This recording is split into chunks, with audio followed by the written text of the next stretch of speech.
സ്നേഹമുള്ളവരെ, നിങ്ങൾക്കെല്ലാവർക്കും സുഖമാണെന്ന് വിശ്വസിക്കുന്നു. ദൈവം നിങ്ങളെല്ലാവരെയും സമൃദ്ധമായിട്ട് അനുഗ്രഹിക്കട്ടെ. ഈ ആഴ്ചയിൽ വിശേഷങ്ങൾ പങ്കുവയ്ക്കാനും നിങ്ങളോട് സംസാരിക്കാനുമായിട്ട് എൻ്റെ കൂടെയുള്ളത് അലനാണ്.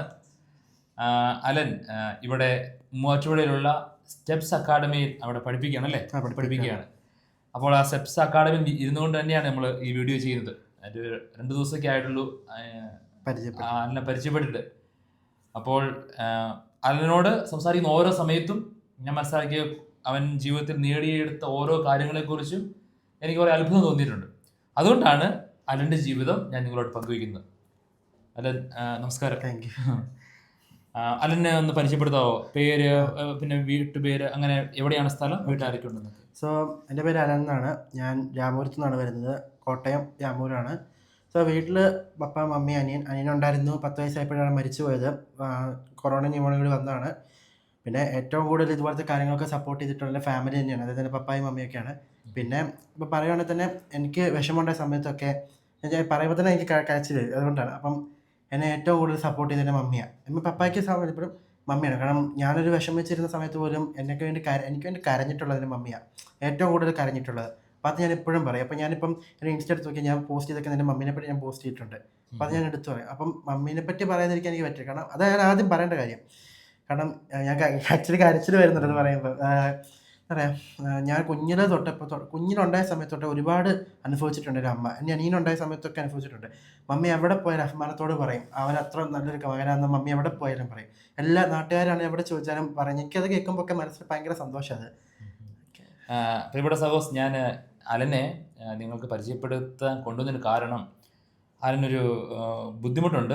പക്ഷേ ആ ബുദ്ധിമുട്ട്, അത് പോരായ്മ, അത് പ്രശ്നമില്ലാതെ ആണ് അലൻ മുന്നോട്ട് പോകുന്നതാണ് ഏറ്റവും പ്രധാനപ്പെട്ട കാര്യം. അല്ല, ആ രോഗാവസ്ഥയെക്കുറിച്ച് ഒന്ന് പറയാം. ഓക്കെ, അത് ആക്ച്വലി കാലിന് നീളക്കുറവെന്നാണ്. അതിന് ഇംഗ്ലീഷ് പേര് എനിക്ക് കറക്റ്റ് അറിയത്തില്ല. എല്ലാവരും പറയുന്നത് കാലിന് നീളക്കുറവാണ്. അപ്പോൾ സർജറി ചെയ്തു. എൻ്റെ കാലിന് ബാലൻസ് ഇല്ല. അപ്പോൾ ഞാൻ പെട്ടെന്ന് വീഴും, ഒരു സൈഡിലേക്ക് ചെരിഞ്ഞ് വീഴും, ബാലൻസ് ഇല്ലാത്തതുകൊണ്ട്. അപ്പോൾ അതുണ്ട്. പിന്നെ എന്ന് പറഞ്ഞു കഴിഞ്ഞാൽ എൻ്റെ കാലിലേക്ക് എന്തെങ്കിലും വെയിറ്റോ അല്ലെങ്കിൽ പെട്ടെന്ന് കാല് ഒടിയാൻ ചാൻസ് ഉണ്ട്. അപ്പോൾ അങ്ങനെയൊക്കെ ഉണ്ട്. അപ്പം സർജറി ചെയ്തു. സർജറി വെച്ചാൽ കൊച്ചിൻ ഹോസ്പിറ്റലാണ് ചെയ്തത്. എറണാകുളം കൊച്ചിൻ ഹോസ്പിറ്റൽ എന്നൊരു ആശുപത്രിയിലാണ്. അത് ആക്ച്വലി ശാന്തിരി കോളേജിലൊരു ഫാദർ, ആ സമയത്ത് വഴുത്തിലാണ്, ശാന്തിരി കോളേജിലുള്ളൊരു ഫാദർ മെഡിക്കൽ ക്യാമ്പ് വന്നപ്പം അവരാണ് സർജറി ഫണ്ട് മുടക്കിയത്. കുറച്ച് ഫണ്ട് ഞങ്ങൾ എടുത്തിട്ടുള്ളൂ. അതായത് വലിയ എമൗണ്ട് അവർ തന്നെ മുടക്കി, ബാക്കി കുറച്ച് ഫണ്ട് നമ്മൾ എടുത്തിട്ടുള്ളൂ ആക്ച്വലി. അപ്പം അവിടുത്തെ ഡോക്ടറൊക്കെ എപ്പോഴും പറയും ഭയങ്കര പെയിന് നല്ലപോലെ സഹിച്ച ഒരാളാണ്. ബാക്കിയുള്ളവർ ഇങ്ങനെ പെയിൻ എപ്പോഴും സഹിക്കില്ല, പക്ഷെ അല്ല നല്ലപോലെ സഹിച്ചിട്ടുണ്ട്. അപ്പോൾ അവർക്കൊക്കെ ഭയങ്കര. അപ്പോൾ ഞാൻ ആക്ച്വലി എൻ്റെ പത്രത്തിൽ വന്നിട്ടുള്ള ഈ സംഭവം ന്യൂസ് വന്നിട്ടുള്ളതാണ്. അത് ഏത് വർഷത്തെയാണ് ഞാൻ ഓർക്കുന്നില്ല. 3ാം ക്ലാസ്സിൽ പഠിക്കുമ്പോഴാണ് സർജറി ചെയ്തിട്ടുള്ളത്. പിന്നെന്ന് പറഞ്ഞു കഴിഞ്ഞാൽ ആ ഡോക്ടർ ഇപ്പോൾ ഷാലോ TV ഇൻ്റർവ്യൂ ഉണ്ട്. എന്നാൽ ഞാൻ പറഞ്ഞില്ല, ഒരുപാട് വർഷങ്ങളായി. അപ്പോൾ ഡേറ്റ് ഒന്നും എനിക്ക് ഓർമ്മയില്ല. അലനെ സംബന്ധിച്ചിടത്തോളം അലൻ നേടിയ ഏറ്റവും വലിയൊരു അംഗീകാരമാണെന്ന് പറഞ്ഞാൽ ഇന്ത്യൻ ബുക്ക് ഓഫ് റെക്കോർഡ് അല്ലേ?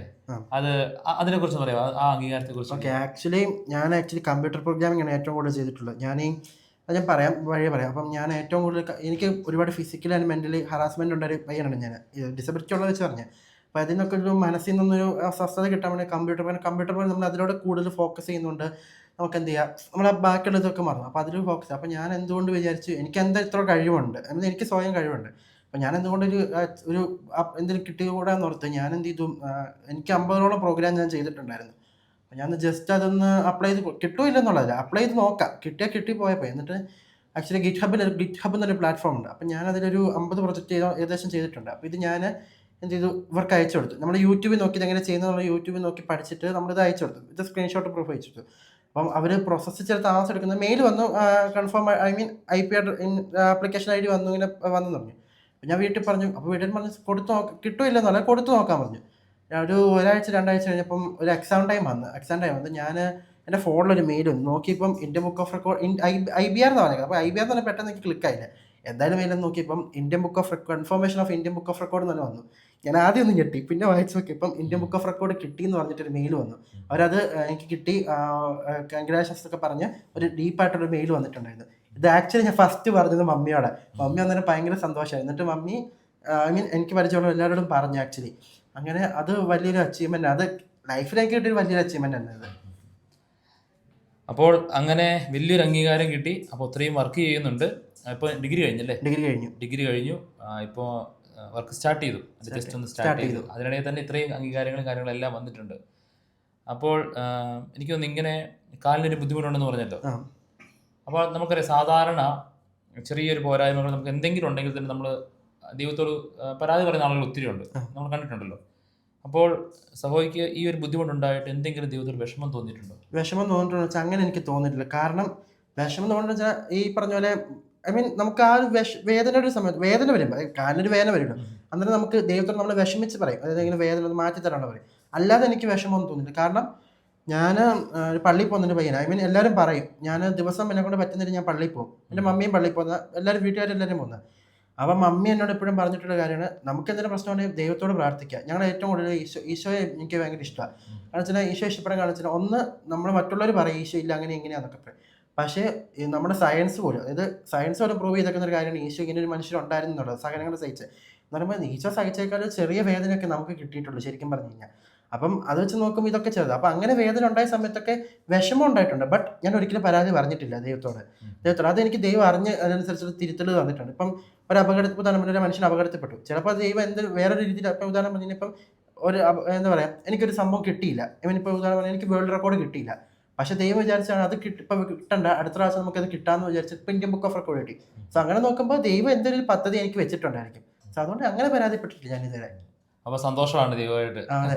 അപ്പോൾ എങ്ങനെ വിശ്വാസപരമായ കാര്യങ്ങൾ എങ്ങനെ പ്രാർത്ഥനയുണ്ട്. പ്രാർത്ഥന ഞാൻ ജീസസ് യൂത്തിൽ മെമ്പറാണ്, ഐ മീൻ ജീസസ് യൂത്തിലുണ്ട്, SMYM-ലുണ്ട്, ആക്റ്റീവാണ്. ഇനിയിപ്പോൾ അടുത്ത ദിവസം പാലായുടെ ബ്ലോമിംഗ് റോസസ് എന്നൊരു പ്രോഗ്രാം ഉണ്ട്. അപ്പോൾ അതിൽ മീഡിയയുടെ ആവശ്യത്തിന് തന്നെയാണ് വിളിച്ചേക്കുന്നത്, എഡിറ്റിംഗ് പരിപാടിയൊക്കെ. ഞാൻ വിളിച്ചപ്പോൾ പോകാൻ റെഡിയാണ്, എന്ത് പരിപാടിക്കാണ്. അപ്പോൾ SMYM-കാർ വിളി കുറവാണ്, കാരണം എൻ്റെ അവസ്ഥ വെച്ചിട്ട് അവർ വിളിക്കുന്നത്. അല്ലാത്ത പരിപാടി ഞാൻ വിളിച്ചു കഴിഞ്ഞപ്പോൾ പോകാൻ റെഡി, കാരണം നല്ലൊരു കാര്യമാണ്. ഈ ചില ബ്ലോമിംഗ് പ്രോസസ്സിൻ്റെ കേസ് പറഞ്ഞാൽ അത് ഭയങ്കര രസമാണ്. പക്ഷേ പിള്ളേരുമായിട്ട് നമ്മൾ ഇൻട്രാക്ട് ചെയ്യുക, സ്റ്റുഡൻസായിട്ട് ഇൻട്രാക്ട് ചെയ്യാൻ നമ്മൾ രസം. അവരിങ്ങനെ പിള്ളേർക്ക് നമ്മുടെ അടുത്ത് എങ്ങനെ ചെയ്യുന്ന ചേട്ടാ അങ്ങനെയൊക്കെ ചെയ്യുക, നമുക്ക് രസം അവർ പറയുന്നത്. അപ്പോൾ അതുകൊണ്ട് അതെനിക്ക് ഭയങ്കര ഇൻട്രസ്റ്റാണ്. ഞാൻ ജീസസ് യൂത്ത് SMYM എല്ലാ പരിപാടിക്കും, അത്യാവശ്യം കോളേജിലുണ്ടായ ജീസസ് യൂത്ത് അതിനൊക്കെ പോകും. എല്ലാ പരിപാടിക്കും, അത് വിളിക്കുന്ന എല്ലാ പരിപാടിക്കും ഈശോ റിലേറ്റ് ചെയ്തുള്ള എല്ലാ പരിപാടിക്കും ഞാൻ പോകാറുണ്ട്. അലന് ഇങ്ങനെ ഒരു പോരായ്മ ഉള്ളതുകൊണ്ട് ഒരു പക്ഷേ എനിക്ക് തോന്നുന്ന സ്കൂളുകളൊക്കെ പഠിക്കുമ്പോഴും മറ്റും മുന്നോട്ട് പോകുമ്പോഴും മറ്റുള്ള കളിയാക്കലൊക്കെ ഉണ്ടാകാൻ സാധ്യതയുണ്ടല്ലോ കുട്ടികളുടെ. അങ്ങനെയൊക്കെ ഉണ്ടായ സമയങ്ങളുണ്ടോ? ഉണ്ട്, ഇഷ്ടംപോലെ ഉണ്ടായിട്ടുണ്ട്. അത് കരഞ്ഞ് മനസ്സ് മടുത്ത അവസ്ഥ വരെ ഉണ്ടായിരുന്നു. അത് ആക്ച്വലി 4ാം ക്ലാസ്സിൽ പഠിക്കുമ്പോൾ ഒക്കെ, ഐ മീൻ നമ്മുടെ 4ാം ക്ലാസ്സൊക്കെ പറയുമ്പോൾ ചെറിയ ഹൃദയം. അപ്പം 1ാം ക്ലാസ്സൊക്കെ പിന്നെ പെടും. 4ാം ക്ലാസ്സിലായപ്പം എന്നെ ഒറ്റയ്ക്ക് ഇരുത്താൻ തുടങ്ങി. ഐ മീൻ മറ്റുള്ളവർ കാണുന്നത് എന്നെ വേറൊരാളായിട്ട് രീതിയിലാണ് കാണുന്നത്. അപ്പം അതെനിക്ക് ഭയങ്കര വിഷമമായിരുന്നു. അപ്പം എന്താ പറയുക, മറ്റുള്ളവരിങ്ങനെ കാണുന്നതുകൊണ്ട് എന്താ പറയുക ആ ഇത്. അപ്പം 4ാം ക്ലാസ്സിൽ പഠിക്കുന്ന സമയത്ത് ഇങ്ങനെ ഒരു പ്രശ്നം ഉണ്ടായി. പിന്നെ 5 പിന്നെ അന്നേരമൊക്കെ പഠിച്ചവരെ റിപ്പീറ്റ് ചെയ്ത് വന്നേ. 5, 6, 7 ഒക്കെ ഒരു മീഡിയം കുഴപ്പമില്ലായിരുന്നു. പിന്നെ 10ാം ക്ലാസ്സിൽ പഠിക്കുമ്പോൾ പിന്നെയും ഇത് തുടങ്ങി. അതായത് നമ്മൾ ഒറ്റയ്ക്ക് ഇരുത്താൻ തുടങ്ങി. ഒരു പരിപാടിക്ക് കൂട്ടിയിരുന്നു, നമ്മളെ വിളിച്ച് ഇപ്പോൾ ഉദാഹരണം എനിക്ക് ഓടാൻ ഇഷ്ടമെന്ന് വിചാരിച്ചോ, ഓട്ടോമാറ്റിക്സ് എനിക്ക് പറ്റിയ സംഭവിച്ചു. പക്ഷേ അത് കൂടാനൊരു ആഗ്രഹമുണ്ട്, പക്ഷേ വിളിക്കില്ല നമ്മളെ. അല്ലെങ്കിൽ ഫുട്ബോൾ ക്രിക്കറ്റ് ഇതിന് കളിക്കാൻ നമ്മളെ വിളിക്കില്ല. അവർക്ക് പേടിയും, ചിലർക്കാണ് എന്നോട് ഇഷ്ടമില്ലായ്മയാണ്. അപ്പോൾ ഞാൻ ചോദിക്കും, പലരോട് ചോദിക്കും എന്താ കാര്യം, പക്ഷെ അവർ പറയില്ല. അങ്ങനെ അതൊക്കെ സഹിച്ച് +2 +1 ഒക്കെ എത്തി. അന്നേരം എന്നെ അന്നാണ് ഞാൻ ശരിക്കും കരഞ്ഞത്. അന്ന് എനിക്ക് എൻ്റെ അനിയൻ മരിച്ചായിരുന്നു. ഐ മീൻ സെറിബ്രൽ പാൾസി ഉള്ള അനിയനാണ്, എൻ്റെ അനിയൻ സെറിബ്രൽ പാൾസിയാണ്. അപ്പോൾ കൊറോണ ന്യൂമോണിയും കൂടെ ഒരുമിച്ച് വന്നപ്പം അവൻ മരിച്ചുപോയി. അപ്പോൾ എനിക്കത് കഴിഞ്ഞൊരു 1 മാസം 2 മാസമൊക്കെ കഴിഞ്ഞ്, എനിക്ക് കറക്റ്റ് ഡേറ്റ് ഓർമ്മയില്ല, അത് കഴിഞ്ഞപ്പോൾ എനിക്ക് കൊറോണ വന്നു. അപ്പോൾ 14 ദിവസം ക്വാറൻറ്റൈനാണല്ലോ. അപ്പം എനിക്ക് ലാബ് എക്സാം സമയമാണ്. അപ്പോൾ ഞാൻ എന്ത് ചെയ്തു, എനിക്ക് മിസ് പറഞ്ഞു നിങ്ങൾ ആരോടെങ്കിലും ചോദിക്കാൻ പറഞ്ഞു. പക്ഷെ അവർ ആ സമയത്ത് ഇച്ചിരി ഹാഷായിരുന്നു. അപ്പം ഞാൻ അതായത് സുഹൃത്തുക്കൾ തന്നെ എനിക്ക് കോളേജിലോ സ്കൂളിലൊന്നും സുഹൃത്തുക്കളില്ല, എല്ലായിടത്തും ഞാൻ ഒറ്റയ്ക്കാണ്. വീട്ടിൽ മാത്രമല്ല, എല്ലാവരും മാത്രമേ സപ്പോർട്ട് ചെയ്തിട്ടുള്ളൂ. ചിലരുണ്ട്, നമ്മുടെ ബെസ്റ്റ് ഫ്രണ്ട്സ് എന്നാൽ കുറച്ച് പേരേ ഉള്ളൂ. അപ്പം എന്ത് ചെയ്തു, ഈ പറഞ്ഞ എന്താ പറയുക, ആ ഉമ്മാരെന്നെ പറഞ്ഞു തന്നില്ല. അപ്പോൾ ഞാൻ ഗേൾസിനോട് ചോദിച്ചു, ഗേൾസ് കൂടുതലുണ്ട് ചോദിച്ചപ്പോൾ അവർ ഒന്നും മിണ്ടിയില്ല. ഇപ്പം ഞാൻ കുറച്ചൊക്കെ മാറി നിന്നപ്പം ഇവർ അവന് പറഞ്ഞു കൊടുക്കണ്ടെന്ന് ഞാൻ കേട്ട സംഭവമാണ്. ഞാൻ എന്നിട്ട് ലാബ് കഴിഞ്ഞ് ക്ലാസ് ഒന്ന് കരച്ചിലായിരുന്നു. കാരണം എൻ്റെ മനസ്സ് പെട്ടെന്നുണ്ടാവും. കരഞ്ഞിട്ട് ഞാൻ ചോദിച്ചു, എന്നിട്ട് ഇവന്മാരൊന്നും മിണ്ടിയില്ല. ഇവന്മാരെന്നെ കളിയാക്കുക ചെയ്തേ. ഞാൻ പോകുന്ന വഴിക്ക് പപ്പ ചോദിച്ചു എന്താ പറ്റിയെന്ന് ചോദിച്ചു. ഞാൻ പറഞ്ഞു ഇങ്ങനെയാന്ന് പറഞ്ഞു. പപ്പ അന്ന് ഇത് കേസ്, പിന്നെ അത് ഒരു ഇതിലായി. അപ്പോൾ ശരിക്കും പറഞ്ഞാൽ ഇത് മാത്രമല്ല, അവന്മാരെന്നെ ഉപദ്രവിച്ചിട്ടുണ്ട്. ഉപദ്രവിച്ചാൽ നമ്മൾ ഫിസിക്കലി മെൻ്റലി എന്നെ ഉപദ്രവിച്ചിട്ടുണ്ട്. എന്നോട് ഒരു ദിവസം എന്താ പറയുക, മറ്റേ അന്നത്തെ പെരുവിൽ സാറെന്നല്ല സാറ് അവിടെ നിന്നിട്ട് എന്നോട് ചോദിച്ചു നീ ഒറ്റയ്ക്ക് എത്തുന്നു. ഞാൻ പറഞ്ഞു സാറ് ഇങ്ങനെ ഒറ്റയ്ക്ക് എല്ലാവരും എത്തുന്നു. എൻ്റെ അടുത്തൊരു മനുഷ്യൻ വന്നു, എൻ്റെ അടുത്തൊരു സ്റ്റുഡൻറ്റ് നിന്നാൽ അവർ കളിച്ചിരിയാണ്. അതായത് ഞാൻ വേറെന്തോ ഒരു മോശം അവസ്ഥയിൽ വന്നൊരു മനുഷ്യൻ, അല്ലെങ്കിൽ എന്താ പറയുക, ഒരു പിച്ചക്കാർ പറയാൻ പാടില്ല, എന്നൊരു ആ ഒരു അവസ്ഥയിൽ എനിക്ക് ഫീൽ ചെയ്തു. ഒരു പിച്ചക്കാരൻ എന്ന രീതിയിലുള്ള അവസ്ഥയിൽ എന്നെ കൺസിഡർ ചെയ്തേക്കുന്ന ഒരു രീതിയാണ്. കാരണം എൻ്റെ അടുത്ത് വന്നു കഴിഞ്ഞാൽ അവർ ചിരിയാണ്. അപ്പോൾ എനിക്ക് മനസ്സിലായി തന്നെ കളിയാക്കിക്കൊണ്ടുള്ള ചിരിയാണ്. മറ്റുള്ളവരെ നോക്കുമ്പോൾ പിന്നെ അവർ സാറ് പോയി കഴിഞ്ഞാൽ അവർ തന്നെ, ഞാൻ അപ്പോൾ എല്ലായിടത്തും ഒറ്റയ്ക്ക്. കോളേജിൽ പഠിച്ച സമയത്ത് ഞാൻ ഒറ്റയ്ക്ക് ഇരുന്നുകൊണ്ടിരുന്നത്. എന്നോട് കാരണം എനിക്ക് ആ മനസ്സിലായ വിഷമമുണ്ട്. അപ്പോൾ ഞാൻ ഒറ്റയ്ക്കായിരിക്കുന്നത്. എൻ്റെ അടുത്ത് ശരിക്കും പറഞ്ഞാൽ കോളേജിലെ സുഹൃത്തുക്കളില്ല. അപ്പോൾ എനിക്ക് ബെസ്റ്റ് ഫ്രണ്ട്സ് എന്നാൽ ഞാൻ എടുത്തു പറയാം. കാരണം ബെസ്റ്റ് ഫ്രണ്ട്സ് ഒരുപാട് സൈറ്റുണ്ട്. 2-3 പേരുണ്ട്. ഞാൻ മതങ്ങൾ ഞാൻ ഇതുണ്ട്. മതത്തെ വെച്ച് നോക്കുകയാണെങ്കിൽ ഇഷ്ടം പോലെ എനിക്ക് ഫ്രണ്ട്സ് ഉണ്ട്. പക്ഷേ എന്നെ ഏറ്റവും കൂടുതൽ സപ്പോർട്ട് ഒരു മുസ്ലിം പെങ്കൊച്ചുണ്ട്. പേര് എനിക്ക് പെട്ടെന്ന് അറിയാം. ആ പെങ്കൊച്ച് എനിക്ക് വിഷമം ഉണ്ടായ സമയത്ത് എന്നെ ഒരുപാട് സപ്പോർട്ട് ചെയ്തിട്ടുണ്ട് ആ കുട്ടി. പിന്നെ എന്ന് പറഞ്ഞാൽ എൻ്റെ ഒരു ഫ്രണ്ട് ഉണ്ട് നിതിൻ എന്ന് പറഞ്ഞിട്ട്. അവൻ എന്നെ ഒരുപാട് പേര് മീറ്റ് ചെയ്യാൻ ഹെൽപ്പ് ചെയ്തിട്ടുണ്ട്. അർജുൻ ഇവിടെ ജോമൻ ചേട്ടൻ അറിയാവുന്ന അർജുൻ, അവൻ എന്നെ ഒരുപാട് സപ്പോർട്ട് ചെയ്തിട്ടുണ്ട്. അങ്ങനെ പിന്നെ സമജ്, അതിൽ ഏറ്റവും കൂടുതൽ 2 മുസ്ലിം ഫ്രണ്ട്സാണ് എന്നെ സപ്പോർട്ട് ചെയ്തിട്ടുള്ളത്. സോ ഞാനതുകൊണ്ട് എല്ലാ മതത്തിനും ഒപ്പമാണ്. അപ്പം നമ്മൾ മറ്റുള്ളവരെ സ്നേഹിക്കണം എന്നാണ് പഠിച്ചേക്കുന്നത്. സോ അതുകൊണ്ട് തന്നെ എന്നെ വീട്ടിൽ പഠിപ്പിക്കുന്നത് സ്നേഹിക്കണം എന്ന്. അതുകൊണ്ട് എന്താ പറയുക, എന്നെ ഉപദ്രവിച്ചാലും ഞാൻ അവരെ സ്നേഹിക്കാനേ നോക്കാവുള്ളൂ. അതാണ്. അപ്പോൾ ഇനിയിപ്പോൾ എന്താ ലക്ഷ്യം? ലക്ഷ്യം എന്ന് പറഞ്ഞു കഴിഞ്ഞാൽ ആക്ച്വലി എല്ലാവരും അറിയപ്പെടുന്ന ഒരു മനുഷ്യനാണെന്ന് എനിക്ക് ഭയങ്കര ആഗ്രഹമാണ്. പിന്നെ കുറച്ച് ഡ്രീംസ് ഉണ്ട്. അത് ഈ പറഞ്ഞാല് അങ്ങനെ നമ്മുടെ ഡ്രീംസ് അങ്ങനെ പറയാൻ പാടില്ല. അത് അങ്ങനെ ഉണ്ട്. കാലാന്തരത്തിൽ നിങ്ങൾ അറിയും. ഓക്കെ. അപ്പൊ അങ്ങനെ കുറച്ച് ഡ്രീംസ് ഉണ്ട്. പിന്നെ എന്ന് പറഞ്ഞാൽ എനിക്ക് എല്ലാവരും അറിയപ്പെടുന്ന ഒരു മനുഷ്യനാണെന്നുണ്ട്. അതായത് ഇപ്പം കാരണം വെച്ചാൽ എനിക്ക് കുറെ പേര് സ്റ്റേജിൽ ഒരു സംസാരിക്കാൻ ഒരു അവസരം തന്നെ പറഞ്ഞ് പറ്റിച്ചിട്ടുണ്ട് കുറെ പേര്. അങ്ങനെ ഒരു അവസരം കിട്ടിക്കഴിഞ്ഞാൽ, ഒരു സംസാരിക്കാൻ അവസരം കിട്ടിക്കഴിഞ്ഞാൽ എനിക്ക് ഭയങ്കര ഹാപ്പിയാണ്. കാരണം എനിക്ക് സ്റ്റേജ് ഫിയർ നല്ലപോലെ ഉണ്ട്. അത് മാറി തുടങ്ങുന്ന ഒരു സമയമാണ്. ഇപ്പം ഞാൻ ആക്ച്വലി ഞാൻ കഴിഞ്ഞാൽ കുറച്ച് പേര്, അതായത് ഇപ്പം ഞാൻ ഏകദേശം എനിക്ക് വന്ന ഒരു ക്ലാസ്സിൽ എൻ്റെ സ്കൂളിൽ തന്നെ കോളേജിൽ തന്നെ പിള്ളേർക്ക് ക്ലാസ് എടുത്ത് കൊടുത്തിട്ടുണ്ട്. എന്നെപ്പറ്റി എൻ്റെ ലൈഫ് സ്റ്റോറി പറഞ്ഞപ്പോഴും അത് ശരിക്കും പറയാതെ എനിക്ക് അപ്പോൾ ഇൻസ്റ്റന്റ്. അപ്പം ഞാൻ എൻ്റെ ലൈഫ് സ്റ്റോറി പറഞ്ഞപ്പോൾ ഇവർ ക്ലാപ്പ് അടിച്ചപ്പോൾ എനിക്ക് എന്താ ഫീലിങ്സ് എനിക്ക് എന്താ അച്ചീവ്മെൻറ്റ്സ് കിട്ടിയ ഒരു ഫീലാണ്. ക്ലാപ്പ് അടിക്കുന്ന സൗണ്ട് കേൾക്കുമ്പോൾ ഫീലുണ്ട്. അതാണ് എനിക്ക് കിട്ടിയത് ഏറ്റവും വലിയ അച്ചീവ്മെൻറ്റ്. ഒരു വലിയ സ്റ്റേജിൽ നിന്ന് ഒരു വർത്താനം പറയണമെന്നൊരു ആഗ്രഹമുണ്ട്. അത് നടക്കട്ടെ. അപ്പോൾ ഒരു ക്ലാപ്പിംഗ് പോലും വളരെ അല്ലേ ഏറ്റവും വിലപ്പെട്ടതാണ് നമ്മുടെ ജീവിതത്തിൽ. അപ്പോൾ ഇനി കുറച്ച് സമയം ഇനി നമ്മൾ അലനോട് വീഡിയോ ചെയ്യും. അപ്പോൾ അലന് ആഗ്രഹം അനുസരിച്ച് മുന്നോട്ട് പോകട്ടെ. ദൈവം അനുഗ്രഹിക്കട്ടെ കേട്ടോ. അപ്പോൾ ഒത്തിരി ഇനി എന്തെങ്കിലും പറയാനുണ്ടോ? ഇനി ഒന്നും പറയാനില്ല. ആക്ച്വലി പറയാന്ന് വെച്ചാൽ പറയാനുണ്ട്, കുറെ പറയാനുണ്ട്. നമ്മുടെ ഈ എന്താ പറയുക ലൈഫ് സ്റ്റോറി മൊത്തം പറയേണ്ടി വരും. സമയം ഒരുപാട് എടുക്കും. അതുകൊണ്ട് സമയം ഒരുപാടുണ്ട്. അങ്ങനെയാണെങ്കിൽ നിങ്ങൾക്ക് അലൻ്റെ ജീവിതത്തെക്കുറിച്ച് കൂടുതൽ അറിയണമെങ്കിൽ നിങ്ങൾ കമൻറ്റ് ചെയ്യുകയോ അല്ലെങ്കിൽ അതിന് റെസ്പോൺസ് ചെയ്യുകയോ ചെയ്ത് കഴിഞ്ഞാൽ നമ്മളൊരു വീഡിയോ ചെയ്യും അല്ലേ? അതുപോലെ അല്ലെങ്കിൽ നമ്മൾ തൽക്കാലം നിർത്തിയാണ്. ഒരു കാര്യം ഉറപ്പാണ്, അലൻ്റെ ഉള്ളിൽ തീയുണ്ട്, ഒരാഗ്രഹമുണ്ട്. ജീവിതത്തിൽ പ്രതിസന്ധി ഉണ്ടായപ്പോഴും ബുദ്ധിമുട്ടുണ്ടായപ്പോഴും എല്ലാം തകർന്നു എന്ന അവസ്ഥ ഉണ്ടായപ്പോഴും അവൻ വിട്ടുകൊടുക്കാൻ തയ്യാറായിട്ടില്ല. ഇന്നും പരിശ്രമിച്ചുകൊണ്ടിരിക്കുകയാണ്. അതിൻ്റെ വലിയ ഉദാഹരണങ്ങളാണ് ഞാനിവിടെ കണ്ടത് എല്ലാം. അപ്പം അതുകൊണ്ട് അലന് പ്രത്യേകം നന്ദി. ദൈവം അനുഗ്രഹിക്കട്ടെ. ഒത്തിരി ആളുകൾ അലൻ്റെ ജീവിതം കാരണം ഇൻസ്പയർ ചെയ്ത് മുന്നോട്ട് പോകട്ടെ. സ്നേഹമുള്ളവരെ, ഇതാണ് ലഹരി അല്ലേ?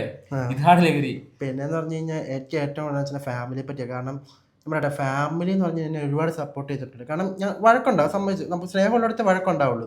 എന്ന് പറഞ്ഞാൽ എൻ്റെ മമ്മി എൻ്റെ മമ്മി കരഞ്ഞിട്ടുണ്ട്. പക്ഷേ ഒരു പ്രശ്നം വന്നപ്പോഴൊക്കെ എൻ്റെ മമ്മി എൻ്റെ കൂടെ വന്നിട്ട്, പപ്പായും ഉണ്ട്. ഞാൻ പപ്പനെ മുതലായിട്ട് വന്നത്, പക്ഷേ ഏറ്റവും കൂടുതൽ സപ്പോർട്ട് ചെയ്തത് എൻ്റെ മമ്മിയാണ്. കാരണം എനിക്ക് പറയുമ്പോൾ തന്നെ ഇത് വരും. കാരണം എന്ന് വെച്ച് കഴിഞ്ഞാൽ ഞാൻ ഒരു വയ്യാതെ ഇരുന്നപ്പോൾ പോലും എന്നെ നോക്കിയിട്ടുള്ള മമ്മിയാണ്. പപ്പായും നോക്കിയിട്ടുണ്ട്. പപ്പയുടെ എടുത്തു പറയണം. കാരണം ഞാൻ അന്ന് ആ പ്രശ്നം ഉണ്ടായ സമയത്ത് പപ്പ വണ്ടി എടുത്തിട്ട് നേരെ പോയത് വികാരിച്ചിൻ്റെ അടുത്ത് പോകാനിരുന്നത്. അന്ന് വികാരിച്ചിൻ്റെ അടുത്ത് പോയി പ്രശ്നമായേനെ. പക്ഷെ എൻ്റെ പപ്പായും മമ്മി എൻ്റെ കാര്യത്തിൽ ഭയങ്കര സെൻസിറ്റീവ്. ഒരു പ്രശ്നം ഉണ്ടാക്കി കഴിഞ്ഞാൽ അവർ എത്ര അറ്റം വരെ പോയാലും അവർ ഇടപെടും. ചിലരുണ്ട് ഇടപെടില്ല. പക്ഷേ എൻ്റെ മമ്മിയും പപ്പയും തന്നെ ഒരു പ്രശ്നം ഉണ്ടാക്കി കഴിഞ്ഞാൽ, ചെറിയ പ്രശ്നം ഉണ്ടാക്കി അവരതിൻ്റെ സൊല്യൂഷൻ കാണാതെ ഇരിക്കുകയില്ല. അതുപോലത്തെ ഒരു ആൾക്കാർ എൻ്റെ പപ്പായും മമ്മിയും. സോ അവർ ഒരുപാട് സപ്പോർട്ട് ചെയ്തിട്ടുണ്ട്. സപ്പോർട്ട് എന്ന് പറയാൻ പറ്റില്ല, അതുമാതിരി സപ്പോർട്ട് ചെയ്തിട്ടുണ്ട്. ഒരു വിഷമഘട്ടത്തിൽ പോലും എന്നെ സപ്പോർട്ട്. ഇപ്പോൾ എന്ന് പറഞ്ഞാൽ നോർമലായിട്ട് എൻ്റെ കൈ ആക്ച്വലി സർജറി ചെയ്തത് ഒരു ആക്സിഡൻറ്റ് പറ്റി സർജറി ചെയ്തു.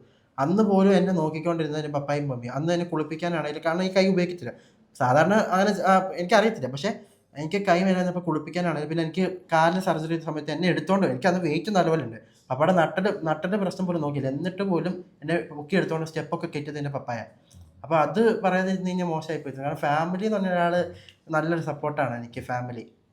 അപ്പോൾ സ്നേഹമുള്ള സഹോസ്, നമ്മൾ ഈ വീഡിയോ ആരംഭിച്ചപ്പോൾ അലൻ പറഞ്ഞത് അവൻ്റെ അമ്മയെക്കുറിച്ച് പറഞ്ഞാണ് അവസാനിപ്പിച്ചത്, കുടുംബത്തെക്കുറിച്ച് പറഞ്ഞാണ് അവസാനിപ്പിച്ചത്.